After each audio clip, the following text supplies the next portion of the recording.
2004's The Batman hasn't really had a big impact on Batman as a whole. While earlier shows like Batman the Animated Series brought us characters like Harley Quinn and Renee Montoya, the Batman's original creations generally haven't appeared anywhere else. And that's a shame because some of them are actually quite interesting. Take the subject of this video, the Everywhere Man. He's a villain that isn't interested in taking over the world. In fact, he specifically rejects that idea. All he wants is to build up his art collection, and he's willing to steal to do it. But he also taps into a very real sentiment that all of us feel at some point or another, about how we wish we could change our personality traits, be bolder, more confident, say yes to something without hesitation. Now, the Everywhere Man is a copy of scientist John Marlowe, who came about as a result of an experiment using a device called the Quantex. This basically allowed Marlowe to make a quantum copy of himself. At first glance, you can write him off as a knockoff Jamie Madrox, the Multiple Man from X-Men, or even Billy Numerous from Teen Titans if you like. But his powers aren't the interesting thing. No, Marlowe himself isn't the villain. The Everywhere Man, this copy of him, is.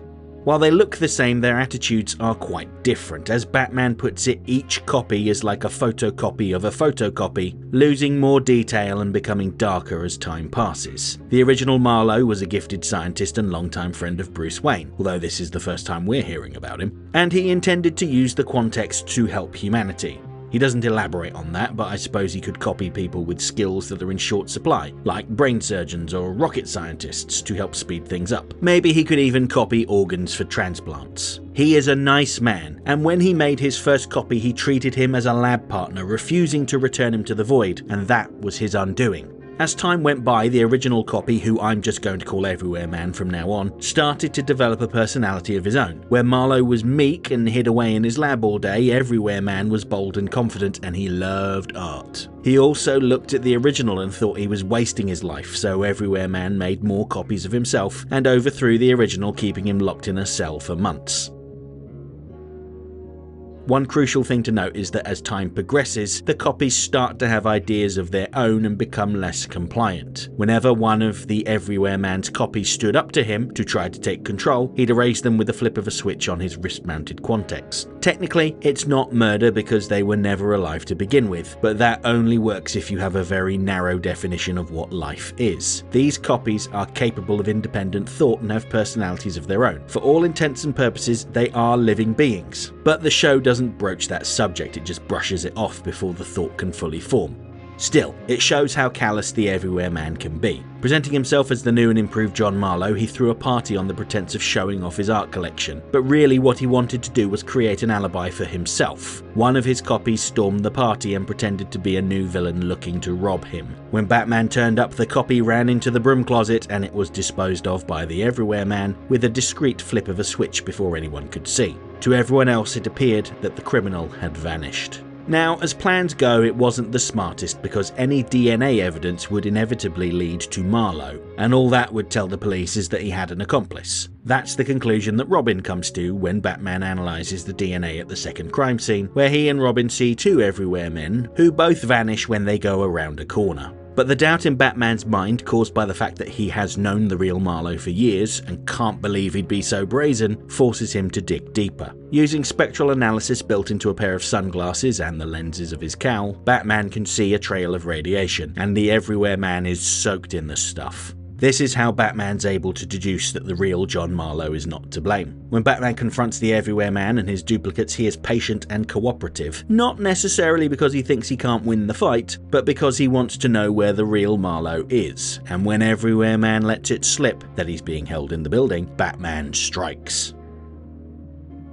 At the same time, Robin evades and takes out several copies to free a prisoner who he had assumed was Batman. But really it's Marlowe, and you can tell he has been in captivity for months because he has longer hair and a full-on beard. The simplest measure of time for any man. With Marlowe's help, Robin arms himself with a prototype Quantex to create an army of Robins. However, that early prototype had a flaw. Its copies became unstable if it was used too much, to the point that a solid punch could knock them out of existence. And I suppose that's the reason why the script doesn't get too far into the idea that the these copies were sentient beings, who arguably deserve to live their own lives. If you follow that thought, then Everywhere Man spends a good segment of this episode murdering Robins, which was probably too dark an idea for this show. It's unlikely to be the sort of ethical debate that they wanted to be having with children in the audience anyway. Regardless, Robin's copies can only do so much, and ultimately the Everywhere Man and his copies overpower them. It's here that Batman points out an obvious flaw in Everywhere Man's plan. He's made all of these copies and they are compliant for now, but once he achieves his aim of completing his collection, he won't need them anymore. They will be erased. He doesn't think of them as being extensions of himself. That's why he makes them wear an anonymous costume, to stop him from feeling empathy. They're just faceless tools, and when they stop serving their function, he destroys them. The problem is that these copies don't want to be erased, and they react to their inevitable demise in different ways. Some believe that if they remain compliant, they will not be erased. They trust the Everywhere Man. Others can't trust him, presumably because they know what darkness resides in his heart, because it resides in theirs, and they try to take the Quantex from him. Essentially, this starts a brief civil war between the copies that don't want to die and those that are still loyal to the Everywhere Man. In response, Everywhere Man destroys every copy, even the ones that are currently supportive, because he knows that they will eventually turn. It's what he did in the first place. And this seals his fate. The real Marlowe steps in, destroys him, and tells him to shut up. It's very clear that by the episode's end, Marlowe regrets his actions, or the actions of his copies, I guess. And he acknowledges that in some ways, those copies were his true self. They acted on feelings that he has deep down inside and had suppressed. He wants to be bold, confident and outgoing, just like his friend Bruce, but he was just too shy. Having said that, he does grow from his experience. He is brave in supporting Robin, and when the time comes to confront the Everywhere Man, he doesn't hesitate in deleting him. His confidence is clearly much higher. At the same time, he rejects that part of himself as he donates his entire collection to the museum. This also endears him to the curator of the museum, Clea. What's not so clear is if it's widely known who the Everywhere Man was. Technically, he committed the crimes, but I don't think Gotham's legal system is prepared to try a case where someone's quantum clone was to blame. Better to just let him off with a stern talking to. And I suppose the charitable donation went some way towards atoning. Still, his story seems to have a happy ending, with he and Clea standing in front of a painting of a sunset. It's just a shame that the tie-in comics The Batman Strikes had to go and undo that ending. Now, these comics don't always fit into the show's established continuity very smoothly, and I don't think that anyone that worked on the show was involved in them, which in my mind is a requirement for the comics to count. But if you do count them, then this comic is particularly egregious. Everywhere Man returns in a single panel cameo with no explanation. He gets caught by Batgirl on a particularly busy night of crime fighting in The Batman Strikes number 45. Did Marlowe pick up his experiments again? Could it be Marlowe dipping his toes in the criminal underworld? Maybe it's an imposter. Frustratingly, we'll never know because the comic never said, and it ended about 6 months later. The best way to avoid this frustration is to just ignore this comic.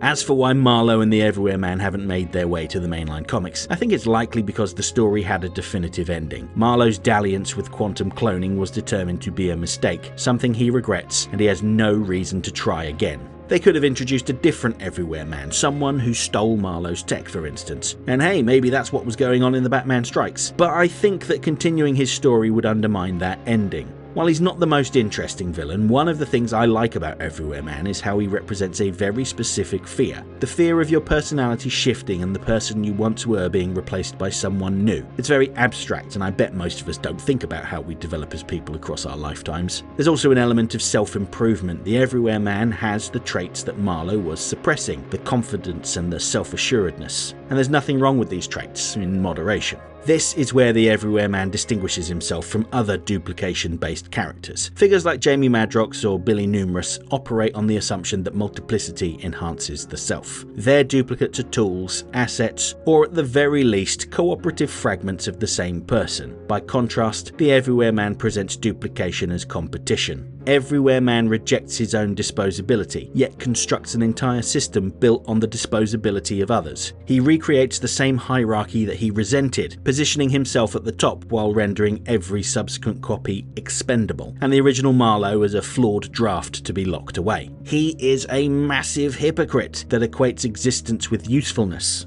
If value is determined by that usefulness, then anything that can be replaced inevitably will be. and Batman exposes the fragility of this system by drawing attention to the copy's shared vulnerability. The fact that any of them can be erased at any moment makes them realize how they're being used.